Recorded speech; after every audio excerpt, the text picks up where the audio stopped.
an anechoic chamber type deal thing. Yeah, well, nobody's got that in their home, but Right. Someone might. Yeah, maybe if you line your walls with foam, you could tell what dead silence is. Yeah, you put like helps. 3 pillows on each side of your head and you bury yourself under a mattress.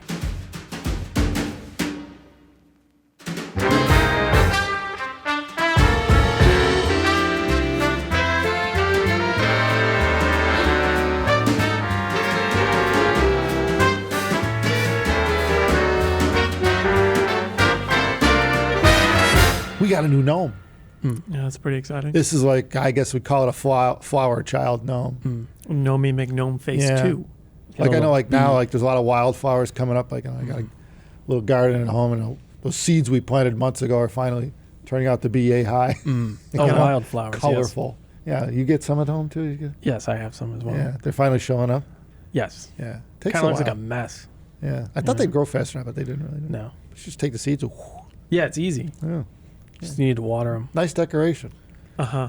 Too bad it's all gonna freaking die in the fall. But, Yeah. but anyway, I guess they might come back. Nah. No, I don't you think so. put new ones. It's cheap enough. Anyway, yeah, new gnome. So he's here to join us, and you know, and on the topic of fields and flowers and outdoors is noise. And I don't know, when it was a week or two ago, I did a video myself on making measurements and the ambient noise level in our room, and that we have a quiet booth for our test head and all that. And we were thinking, well, you know, maybe we should discuss like since the test head's affected by noise in the room, how's our listening? How does our music listening to things, speakers, headphones, affected by noise, ambient noise in your home environment or wherever you live, wherever you're listening, you know? And we know, like, in doing shows, trade shows, that's probably worst case where you got 80-some dB of noise level, right? But at home, I mean, depends where you live. You live in a big city. You live in a country. Yeah. Yeah, this is one of those ones that it's a little complicated, like everything, because noise is additive in nature typically. And what I mean by that is you don't really notice it more often than that. It's not like people are honking horns out your window all day, every day in most New places. York City, they are. They do, yeah. Right, but you would expect that. You know, like that's pretty clear cut that you're going to hear that through your headphones most of the time. Horns. If you have open back headphones, you're going to hear Horns that to the stuff, left, right? However, what people don't notice is all the noises that are cumulative, right? It's a little less obvious to people because you get used to it, because you really can't escape it. In most everyday life, you really can't get away from the 40-some dB or so of background noise. And even in the quietest part of your room, in the quietest part of your home, maybe it's a couple dB quieter, but it's not really that quiet. There's always outside ambient noises, and you kind of adapt and get used to it. And you only really notice it when you go into a room that's very, very quiet. It's intentionally made quiet. know, so like- an anechoic chamber type deal thing. Yeah, well, nobody's got that in their home, but, you know. Right. Someone might. Yeah, maybe if you line your walls with foam, you could tell what dead silence Yeah, you is. put It like helps. 3 pillows on each side of your head and you bury yourself under a mattress. Actually, there's a way to do that. You go to a department store and they have a whole aisle of pillows. Yeah. That's the quietest Yeah. part in the store. Yeah, you You'll just actually shove your head notice in the it. pillow. Yeah, the bedding section. Yeah, right. A lot of linen, like it's Yeah. just everything around you is Yeah. always plush. Yeah, actually, it's pretty big deal though. Yeah. It's, That would be one way to do it. I know, that like should be Kohl- everyone's homework. Yeah, right. Go to It Kohl's. is very noticeable. Yeah, go to the pillow department in the department store. Just check it out. But yeah, so that brings us to the topic is how, if you were able to do that, you know, what would that sound like? And you know, what would your music sound like in a quieter location? And I know, like with speakers, I know in a room, particularly because you're in a room and the room noise is going to matter with speakers, right? Especially if you're not listening at 130 dB levels. You know, people tend to like to listen at night. And I mean, part of that is the electrical grid tends to get quieter at night because industry's not running, things are being turned off at night. You tend to have a higher voltage at night. Yeah, later at night in particular. Yeah, like midnight. Yeah. You know, yeah. And so you literally get a blacker background out of your music in the room. You hear more low-level, small details because the electrical noise is dropped and your ambient noise is dropped. It tends to be the family sleeping, the kids are sleeping, the dog's laying down, nobody's driving by. That's Think a big about, one, yeah. You talk You about don't really realize it until, Yeah. if you stand outside at like 1 a.m, it's like, man, it's quiet out Yeah. here. And it's not like it's normally loud, it's not, but it's noticeable. Actually, that's a tricky one though, because I think most people would hear what you're saying And if they're not experienced, they would think that you sound like a crazy person. Oh, is it crazy? Sometimes you do. That's though. quieter at night. No. Oh. That like these things, electrical noise and load on the grid and stuff like Oh, that. wow. Because it can. Yeah. It can, not always. That's true. But it's a difficult thing to assess. I think the easiest way to kind of like get a vague impression of how big of a difference this could be is if you have something that's fairly quiet, but you know the volume of sound it makes. And then you take it outside in the middle of the day where, you have people, neighbors, 10 buildings over making noise outside their house, people cutting the lawn way distant and stuff like that. And all that background noise kind of drowns out this noise. Then you hear the same noise, same level, your phone playing a track set to a certain volume. You hear that 2 a.m. outside. It's totally different. Yeah. The noises that you thought were subtle are way louder more often than not.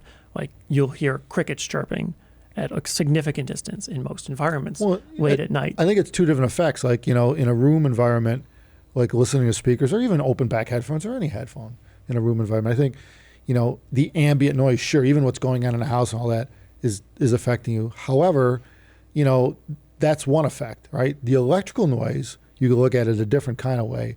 And this is duplicated by people using really good line conditioners. Mm-hmm. I'm talking stuff it's the latest tech that's out there is pretty freaking good. And, they've managed to figure out how to filter out this electrical noise. And so you can duplicate the equivalent of the night power with a conditioner type thing, right? Or proper conditioning. And of course, you get over-filter, too. I've seen people put too much filtration on it now. All of a sudden, believe it or not, it goes the wrong way. And you start to dull the shit out of things. You can actually it's just too much passive components in line with the product. And for whatever reason, that's the way it goes. But bottom line is that, no, I mean, I've seen and heard this done during the day. So electrical noise presents itself differently, but it's still noise that masks low-level detail. I guess naturally you end up listening to music though at night because that's just how it works. You're working during the day, so Right. I guess you normally don't run into a daytime situation. Yeah, unless you work like Weekend. second shift or third shift. Weekend. Yeah. I think what I'm getting at is these things can be a bit more profound than I would gather most people would estimate. Because inevitably it seems obvious that, well, how much can noise matter? I'll just hear the noise is what people probably think.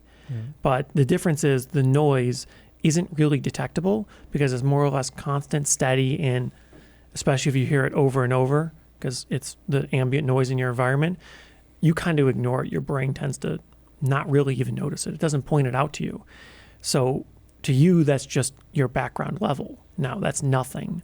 And little do you know, when the noise actually isn't there, there's a lot of stuff that maybe your system was able to produce that you couldn't really detect before because the noise made it so that that level was kind of just like truncated, right? Anything below this certain noise is now considered garbage by your brain and ignored. I know I used to have a room in the basement in our first house, and it's probably pretty quiet underground.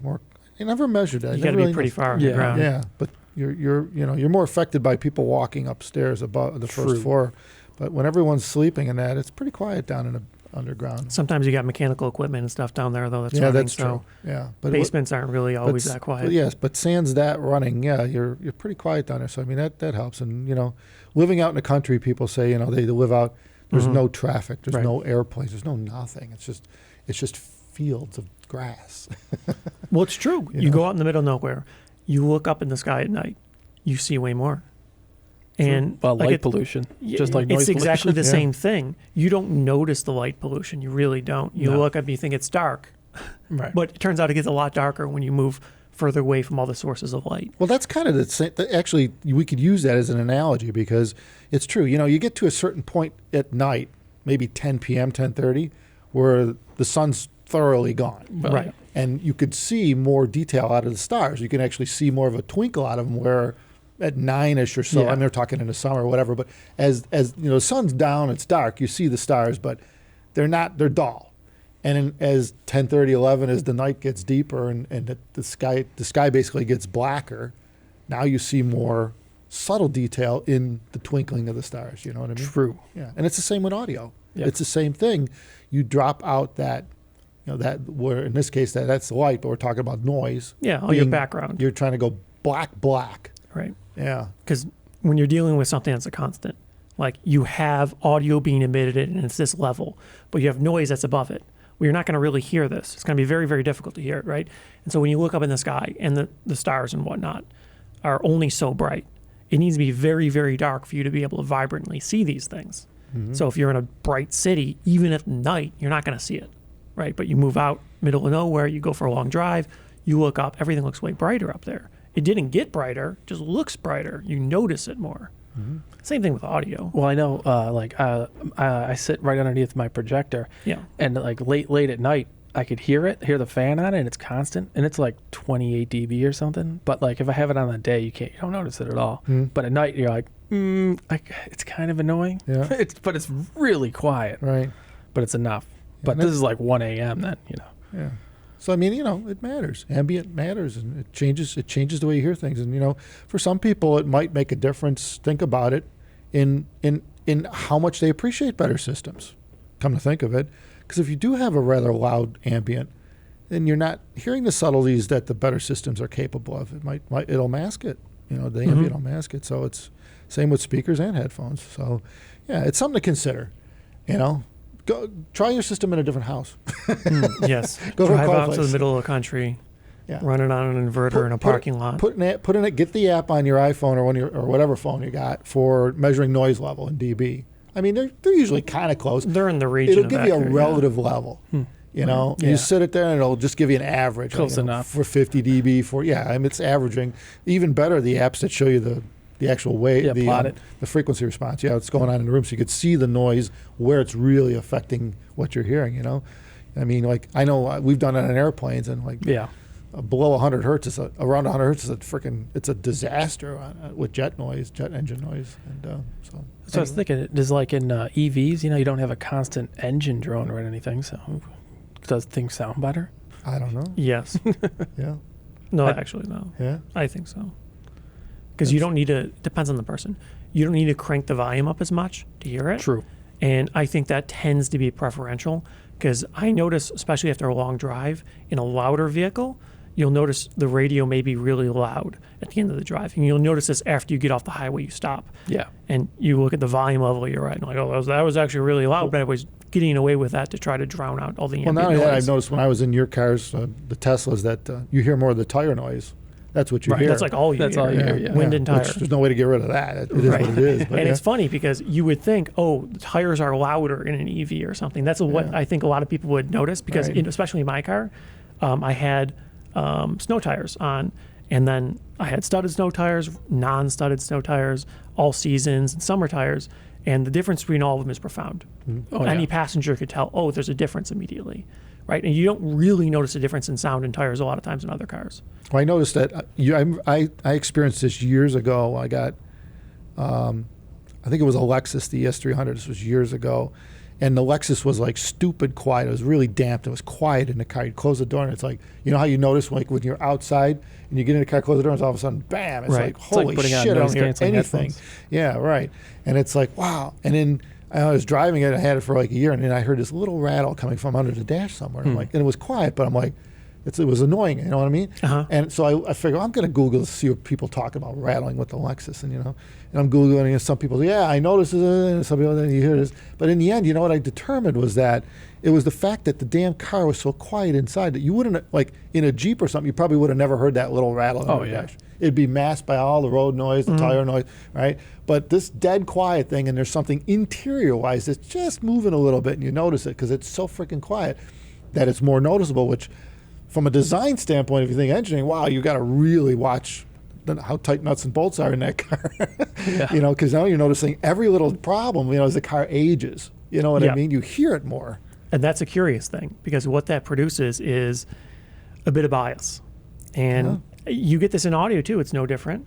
And people complain all the time about squeaks and rattles and stuff like that. Interior build quality, they call it with Teslas. They say it's typically quite poor, which is a confusing way to word it because if you look at the panels and how they're attached, fabricated and stuff like that, they're made like they are in every other car. Like everything, I'm sure they're getting better. You know, Well, yeah, the sure, assembly you hope. procedures. and But that's kind of process. irrelevant with what I'm getting at here. The Yeah. thing is, the panel's interior design is made the same way as all the other cars, and it's curious that people go out of the way to say that it's really trash in a Tesla. But it's the same way as your Toyota or Right. whatever, your Chevy. Well, those The things rattle panels too. are same plastics, Don't they? made by a different. Like it could be made by a similar or the same company in the same manner with the same clip, Yeah. same attachment mechanism. Well, what- but it's more pronounced because the car's quieter.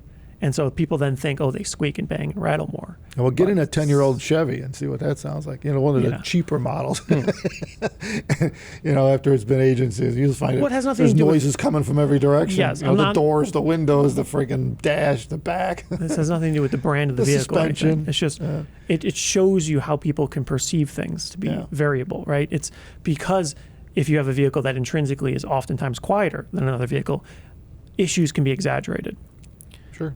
And same things in audio, right? If you have something that's quieter, you're going to notice other things more. And people can notice detail more readily, oftentimes, if you have a quieter background. Well, that also proves the point of how sound gets masked by noise. Yeah. You know, and again, the brain, like you said, gets used to it. In the Right. car, you're driving in a car, there's a noise level, you're accustomed to that. It could be pretty high in trucks and stuff like that. Oh yeah, I get Yeah. your Jeep and it's like, oh Yeah, my it's god, way different than the car. Yeah, it's And loud. even that's a quiet Jeep. The new Yeah, ones are pretty relative quiet. to the old ones. Yeah, you're getting an 05 or something. Whew. You can't talk to people. Yeah, you got to yell on the freeway. They just had no damping materials. It was just wide open metal in the back, you know, so you heard everything going on. So, Right. yeah, so, you know, bottom line is that, yeah, I mean, but you get used to it. Right. But, yeah, you're turning your stereo up. There's no level of detail in the No. stereo, obviously. You're basically cranking, and it's still a muffled sound because the noise level's so high. So, anyway, we could go on and on about this, but, yeah, I think we've given people enough to chew on in terms of, you know, how ambient noise affects your listening. It can be severe. And measurements, of course, which is what we were trying to show Yeah. before. But Well, yeah, measurements, it kind of almost matters more because it's yeah, you show somebody this number and they It's think, supposed oh, to this is be all I need to know. It's supposed to be, precise. yeah, yeah. it's supposed to be reasonably accurate, but you don't really know the environment it was measured in and whatnot, so it could be problematic in certain Yeah. situations. Yep. So At least there for you go. relative comparison. Yeah, noise is a bitch. Deal with it. Mm. You know, Well, you got to take into context. filter it out. And ideally, stuff your head in like a mattress pillow factory to try to hear what quiet is like. Because if you Yeah. get quiet enough, you'll hear your bodily functions readily. You'll hear your heartbeat, and you know your breathing becomes way more obvious and things like that. Yeah, if you flip your mattress up against the wall, that's a pretty good filter. Well, just for that wall though. Yeah, and then You sit, gotta whine sit your right walls. against it, back it, and listen to music. I think we talked again. about this before. Be You buy dead a lot behind of you. buy a lot of used mattresses on Craigslist, and you line your walls and your ceiling, your floor. with Staple it. them to the wall. Yeah. Screw them to the walls. Or if you have speakers and you're listening to them, take a pillow and stick it behind your head. Mm. And you'll find that it kills the reflections off the rear walls. Sounds totally different because now you're wiping out everything that's hitting the wall behind Well, you. you could just like go like this, right? You could, yeah. Yeah, except now you hear your skin. Well, and yeah. This is turning into a shell of skin, but Yeah. it's probably wild how you could like throw a big pillow behind you, just dampen all the rear room reflections, and just simple things like that. It's just crazy how you realize how ambient affects your listening. You know. So anyway, yeah. enough of that. Yeah. We covered the topic. Did we? Yeah, we're done for the day. Huh. We can go home now. Yeah. Okay. Congratulations. Mm. Congratulations. 15,000. No. We gotta go. Thanks, everyone. Thumbs us up. Take care.